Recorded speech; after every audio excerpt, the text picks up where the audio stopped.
welcome back to the channel. Today we're going to get started on episode 40 of the Case 310G Bulldozer Restoration Project. We're going to bring you along. As you can see, we have developed some surfaced rust on the outside of the casting. No big deal. Nothing to worry about there. This needs prepped for paint anyway. We have our back plate, have our shifter housing here in very nice shape, still dirty, still greasy. We're going to go ahead and prep this. We have our parts very thoroughly cleaned. Polished the casting and the shifting apparatus. Sandblasted these two parts, the age-old question, to sandblast or not to sandblast. These are going to be coming apart anyway to have pipe dope put on the threads so we don't have any leakage. So not too worried about sandblasting those two components. Unit is very, very clean inside and out. We are now finally ready after, I believe, about a year and 9 months, maybe more, to start assembly on the transmission. I know a lot of people have been excited for this. I could not proceed until I had parts made. The long-awaited return of the reverse idler thrust washer. I searched and I searched many a late night to find this. I had a gentleman that collects 310s give me one.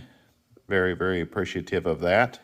And I found one new one of these in Canada. That gave me my pattern. So then I contacted a very, very good machine shop that has done a lot of work for our main business. And I had these drawn and made. So now these are readily available. I had 100 of them made since they were tooled up and ready. So these are available. If you do need any, please reach out to me. I have an email below. I have a Facebook page. And the reverse idler thrust washer should not be an issue any longer. As you can see, the previous units were not able to be reused. So we have these remade. This was a hard-fought battle, but we made it. And we came out victorious. Continuing with our assembly, we have our two new reverse idler thrust washers, shaft, retaining clip, and bolt. And then I went to Broken Tractor, LLC, and I bought all new gears for the unit. That was a little bit foolish on my part. We will get into that later in the video. And we also have two of the reverse idler cage bearings. This was also very hard to find, but was actually readily available through Case IH, which was very nice. Here you can see the replacement cage bearing, part number 843-41045. That is from my local Berkey's, which is a Case industrial dealer locally here. This is the reverse idler reverse gear. You can see this unit is in much nicer shape, as it should be. It's brand new. This one I would say is probably 70% life left in it, maybe less. This is our older reverse idler thrust washer. This one actually looks pretty good until you get to the backside and you see that the little retaining clip is almost completely rubbed away on that. So both of those were no good. Excuse me. This one, the retaining clip was actually pretty nice, but the bearing surface was gone all the way into the steel. So those two are scrap iron. This reverse idler gear here is right there. Case reverse idler, part number 11383. And this was from Broken Tractor, LLC. You can find them online. Again, this was foolish for me to purchase every gear in the transmission because some of them do not work. I will get into that later in the video, and we will discuss that in detail. Hopefully, they will let me return them. It is almost 2024, and This was purchased in 2021, so we'll see what happens with that. We can now continue our assembly with the reverse idler shaft, new reverse idler thrust washers, and the reverse idler cage bearings. Say that 3 times fast. We have assembly lube over our reverse idler shaft.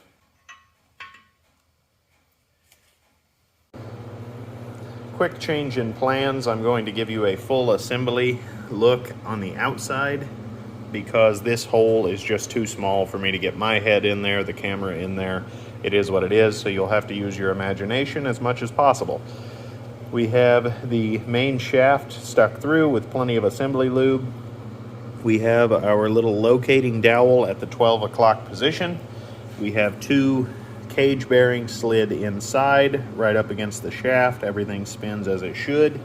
And we have this reverse idler thrust washer locating dowel at the 12 o'clock position as well.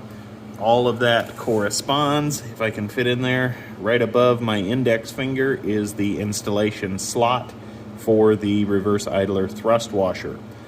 Now I'm going to turn the camera off and try to assemble this between the two using plenty of assembly lube so we don't get any rust action while we wait and finish the rest of the project.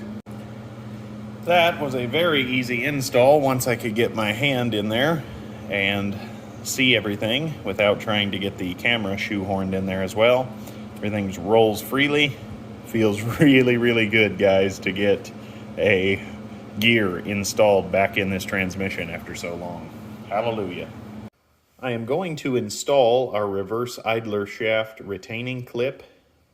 I'm just going to screw the bolt in finger tight because I have some purple Loctite coming for this, and they had this bolt overly tight in my opinion. So I am a little bit worried perhaps they've had issues with this in the past. So I just want to back it up with just a little bit of Loctite.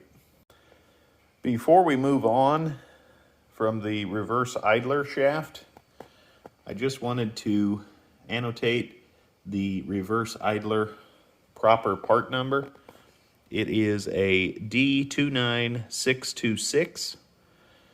This was the last one that was in the case system. I found this in Canada. That gave me my pattern for these remanufactured ones that I had done. And again, if anyone is interested in those, please reach out to me. I would be happy to sell you a set so that you can keep your 310 chugging. We will now move on to the counter shaft. As I talked about earlier in the video, I foolishly just ordered every gear for the inner workings of this transmission for a grand total of $1,478. That was foolish on my part. One, because this gear shows no wear. This gear shows very minimal wear. This is the second gear, and this is the third gear direct. You can see those in the previous video where I explained the flow of power through the transmission. It was foolish for me to do this, but I have never claimed to be a mechanic. I am just doing this for fun, and I'm learning as I go. So with that said, I spent a whole lot of money with Broken Tractor. I really, really hope they will take some of these parts back. However, these were purchased in December of 21, and it is almost 2024. We just are a few days away. Looking here at our direct gear, it's a beautifully made gear. I see no issues with it. But this brass bushing on the inside is machined off-center. Little bit of a disappointment. We will pull this one now. Hopefully you can see that. I don't know if it's coming through on camera. In the 6 o'clock position here, this is thinner than this part. And obviously our factory one is perfect. It's really in good shape. The brass bushing looks to be in good shape. So this is unusable. So now we simply can slide the second gear over and these two will mesh like so. This locks the transmission into direct drive, which spins the rear pinion as fast as possible. These mesh up nicely, everything's perfect here. Second and third gear on these dozers never saw that much use. Now we have the new replacement second gear, and it goes on the splines perfectly. Everything is great. But once I try to install this, I cannot. This bore is different, and it does not correspond with the machine shoulder we have here from the older one. So this is not a usable gear, and then if I'm going that far, I don't really want to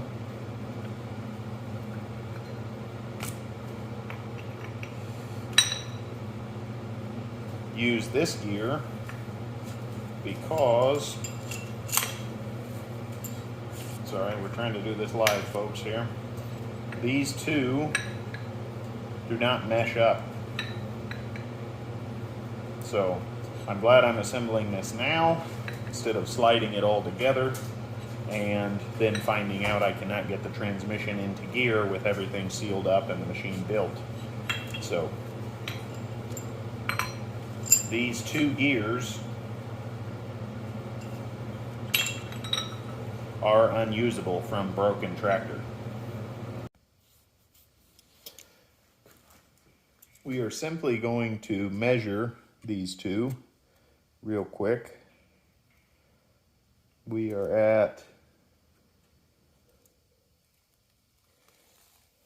1 inch, 196 thousandths on that. This is just a rough estimation. Here we can't even get in. And this one is at 1 inch, 96 thousandths. So we're missing about 100 thousandths between the two. I really think that if this was the proper bushing right here, this would be a great set of gears. I really am not harping on them. Some kind of mistake was made, and I am not going to use these two. So we will quit hammering that point now. Moving on, we have our first and reverse slider gear here. This slides between first and reverse. You can see it has wear on both sides. Most of the wear, I believe, is going into reverse on this side, where it slides forward and engages the reverse idler. This is a gear from Broken Tractor, and it has much more teeth on it. Hopefully that is coming through. Not nearly as much wear on this unit. The unit is still ramped for ease of meshing inside the transmission. It's ramped on both sides. Hopefully that's coming through. So I do plan to use this gear in the transmission. Again, this is the first and reverse slider. Looking here at the Broken Tractor invoice one more time, this is the full set of gears for a Case 310G Bulldozer transmission. You can see these are their item numbers. You can punch these in on their website, and I believe they will come up. Here are the prices I paid in 2021. This was a mistake on my part, spending that much money trying to replace all the gears when it was unnecessary, but I'm not ashamed of it or anything. I'm just owning it, and hopefully someone can learn from my experience. With that being said, we can now get started changing our bearing on our countershaft and start the reassembly process inside the transmission. Moving right along, our friends at Industrial Bearing Supply in Carroll, Iowa have sent us 2 replacement bearings. This original is a Bauer 3821. You can see we have the corresponding 3821, and here we have the inner bearing surface here. It's a 3876. We will simply get this pushed off with our press and press our new one on. Let's get started. We're going to gently start pressing. Got my hand underneath to catch the shaft if it does come free.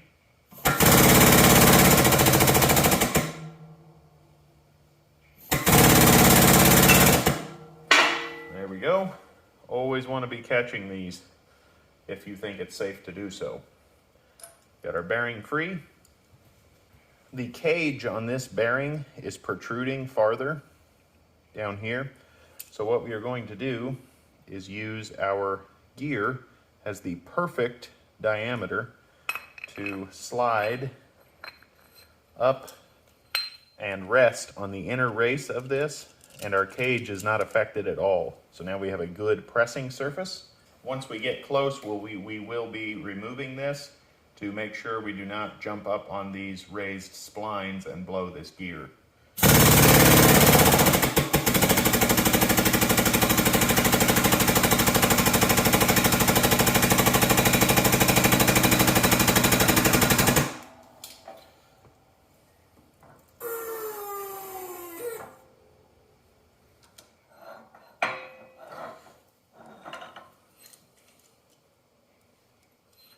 Everything is sliding free. No damage to the cage. We've got about 3/16 of an inch to go.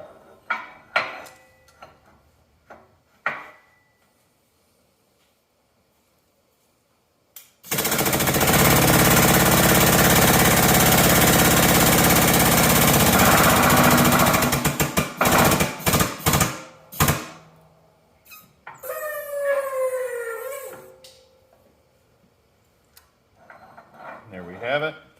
The gear still slides freely. No harm done. No harm done to our gear. You would want to be very, very careful and make sure you're not pressing on this shifter fork groove.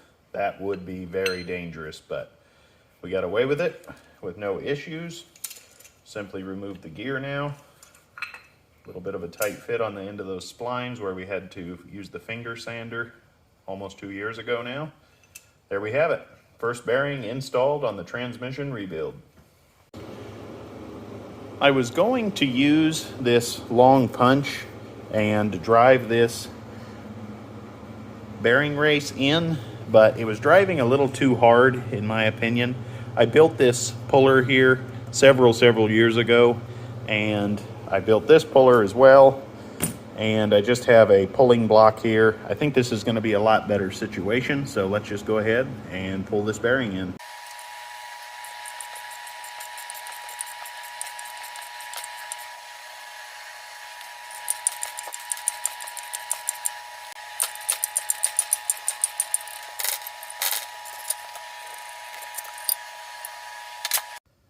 With the assistance of our puller, we were able to pull that bearing in perfectly with no issue. I did use some PB Blaster to lubricate the pull because that went in tight. We definitely need no bearing mount on that puppy. This puller has been on the channel before. I built this many years ago to work on the 510. I pulled the, I believe, main cylinder bearings off with this puller right here. So awesome to keep that old stuff around, and when you need it, you need it. Proceeding on to the input shaft here, we have to install this and then remove it with approximately 15 inch-pounds of resistance on this, and that is supposed to prevent grinding of the gears between first and reverse. That's what the manual says, so we will proceed with that part now. We are installing our brand new NTN 15120 inner bearing right here. I have oiled this. The reason I'm doing this on the vise here with a punch is this little snap ring is what we have to seat against, and I really don't want to push too far on this. It's already a loose fit snap ring here, so we're just going to gently massage this down and get it to set home.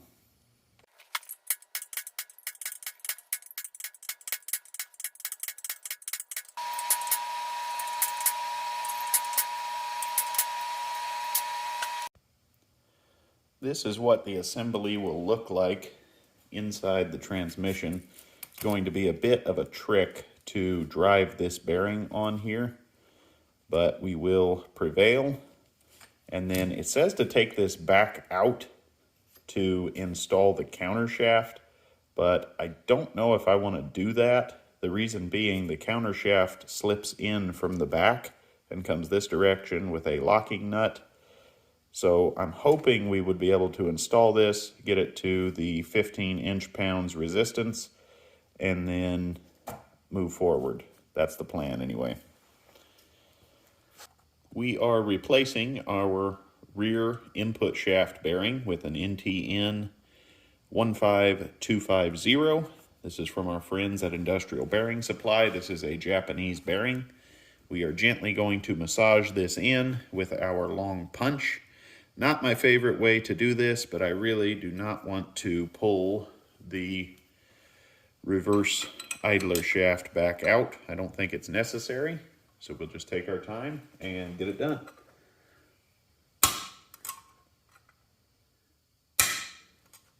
One hit at a time.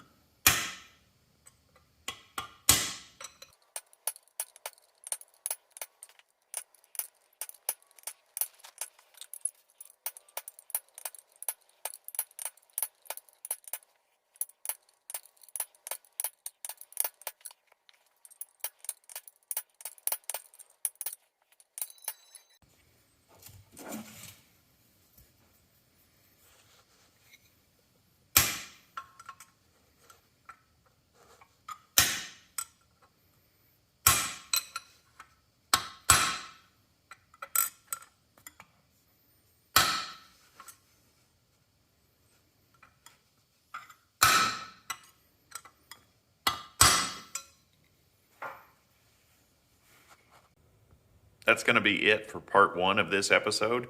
Join us for part 2 coming out shortly. I'd like to thank everyone that came along on the adventure today. Please like, share, and subscribe, and we'll see you next time.